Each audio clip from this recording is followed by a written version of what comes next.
want to talk about CCL a bit because I'll pull up the photo in a second, but the Philadelphia Union, who'd they play? Why am I forgetting who they played? Olympia? Yeah. Olympia. It was 0-0, but the highlight of this game was the dog. Hey, that stadium got that dog in it.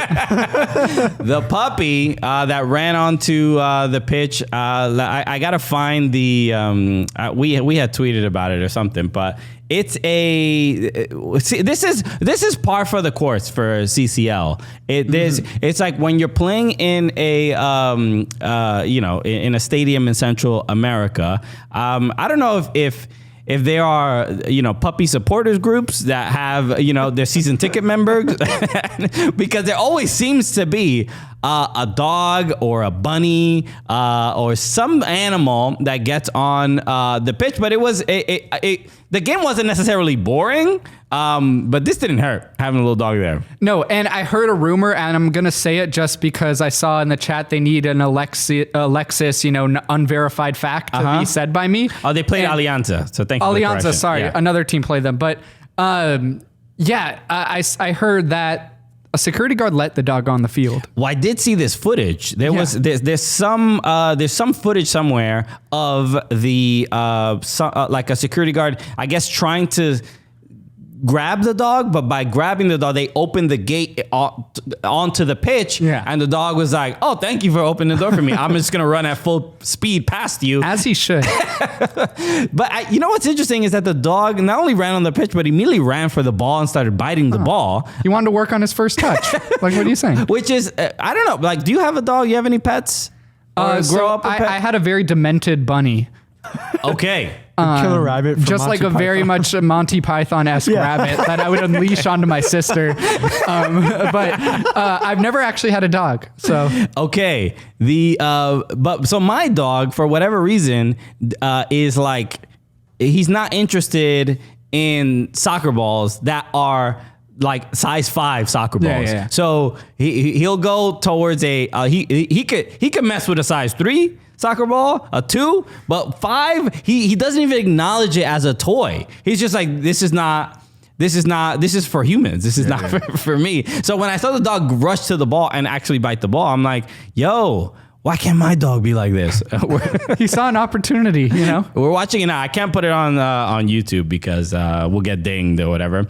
But again, a fun wrinkle in CCL. The other one was, this is probably less fun for Austin FC fans, is the loss to Violet AC, a Haitian club. They were playing in Dominican Republic, which is coincidentally, that they were playing the stadium where Cibao FC is from, where they play, which is where my family's from, in Dominican Republic. So I was like, awesome. I've actually been to that stadium. I watched the CONCACAF Champions League game. You've seen the tree in person?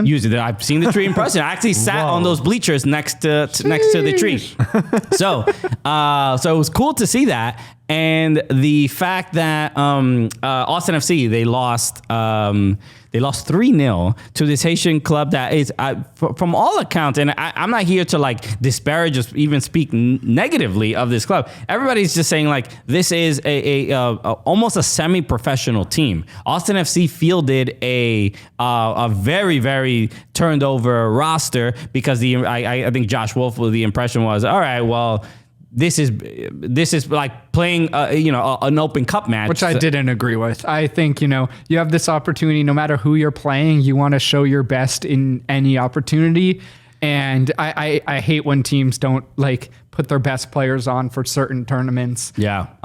Even if they have another MLS match, there's 34 MLS matches. How many matches are you going to have in the CCL? And for them, it's potentially only one more. So. Right. And to lose 3-0 to this club, I mean, it takes it from like, anything can happen in CCL, whatever, CCL fever. But this was it felt much more like a completely avoidable result. Easily. Yeah. And it's one, even there's a little bit of like, if you're playing in CCL, you're playing in Champions League, you qualified. It's a big deal. It's a privilege. It's the first one for Austin FC. Mm-hmm. And if you're a player on that team, whether you're Drusi or anybody, wouldn't you be like, yo, it's just a cool experience. I'm playing soccer in Dominican Republic in front of this giant tree that looks like our logo. Put me in, coach. Yeah. And Tree FC got upset by a literal tree. Wow. It was kind of wild. And you know, I think the 2 goals that they gave up, the headers, it is what it is. They're great goal, but the own goal. That third goal. If you didn't see, it was an own goal from Amro Tarek, who's unfortunately known for that in MLS throughout his years with Red Bulls. He played for Red Bull. I remember that. He played for Orlando too. During their really bad days, you know. So, and if you haven't seen this highlight, please look it up, everybody. But it is one of the worst. I mean, Brad Stuver makes an incredible save. It was a cross, another header, and Brad Stuver is just doing what he can in this game. But he makes a spectacular save, and Tarek, rockets it into his own net, trying to clear it out. It looks so bad. He made it look more comical than it needed to be, and it almost to the point where it almost looked intentional. But do you think Austin FC? I know they're playing actually tonight.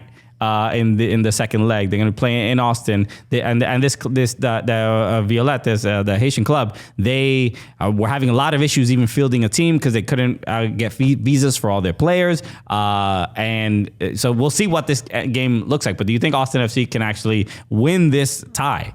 I've been saying it since last week. I think they're going to win 5-0. Really? Yeah. I mean, listen, it's one thing going over there and playing, but then now that they're going to be at home, they are down already. We don't even know who's going to be on the field for Violet. I see them winning this one and probably making a big enough comeback to go through, but maybe that's just the MLS bias in me. Okay. One thing I'm pissed about is Violet was recruiting, Haitian Americans or, Haitians that live in America to play for them, and they didn't reach out to my boy Elisha. Oh, yeah, sure. I mean, come on, you got to get Elisha on the team. I bet he could. I mean, he'll look great on the bench, right? Just get him in a jersey. Get him to Instagram story the entire event. That would be dope. Elisha's the homie. And he was actually in Austin this past week for EMLS Cup. Okay. So he was already there. You didn't need to have to do much to get him there. Hilarious. But it's all good at the end of the day. And it'd be cool if Violet won, but as an MLS homer, or propagandist, as the USMNT fanboys like to call me, I need to see Austin go through because I think out of the MLS clubs, they have a really good shot at winning it. Right. And then today also, if you're listening to this, the results are already happened, but obviously we're recording before the matches. Philadelphia Union have their second leg against Alianza at home, and Atlas will be playing Olimpia at home. This CCL, I mean, maybe because the Sounders won it last year, or even just after watching the first leg of the matches, MLS, this time it feels like it would almost be disappointing if an MLS team doesn't win it. I feel like the last, 6-7 years, we saw those, wild CCL matches either with Montreal, with Toronto FC, LAFC, and just getting kind of close, but just not being able to close it out. And now it feels like we've gotten over that hump. Absolutely, and I think MLS should win it every year now, just based on it. And I think.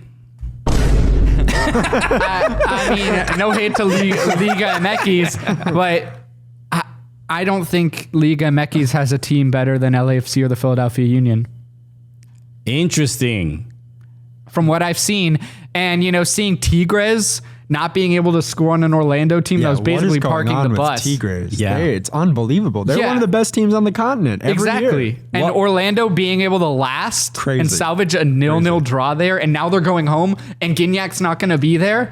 It's amazing. We know why. You know why he's not going to be there. Well, there's two reasons now. Okay, the one, there's the COVID reason, and also he got a red card in that match. No, he got taken back. Oh, God. Oh, yeah, it did get taken back. Either way, he wasn't going to be there anyway. Sorry, if you don't know that, Andres Pierre Gignac he's an anti-vaxxer. He's an anti-vaxxer. And he's like, he can't go. Wait, but he's going to Florida, which you would think DeSantis would be like, hold his hand into the airport. Is going to have a photo op with Gignac, even though he's not playing in the game. Damn, dude. Okay. So look, and like the game with Orlando and Tigres, it did feel it's always they play. What do they play? Tigres. They don't play the Azteca. I forgot what they play. No. That's America, I believe. There was I was surprised that Orlando didn't seem as intimidated as most MLS teams do when they go there and play. And that's generally been the feeling. There's been a lack of intimidation in these matches that's what we've grown accustomed to. But MLS, it does feel a little bit like they should win. I mean, I don't know if it's LAFC or the Union. LAFC look like the favorites. As far as the statement about that no team in Liga MX is better than LAFC or the Union, I stand by it. I don't care if all of Mexico comes after me for that one. I stand by that. It's a tough one. Maybe.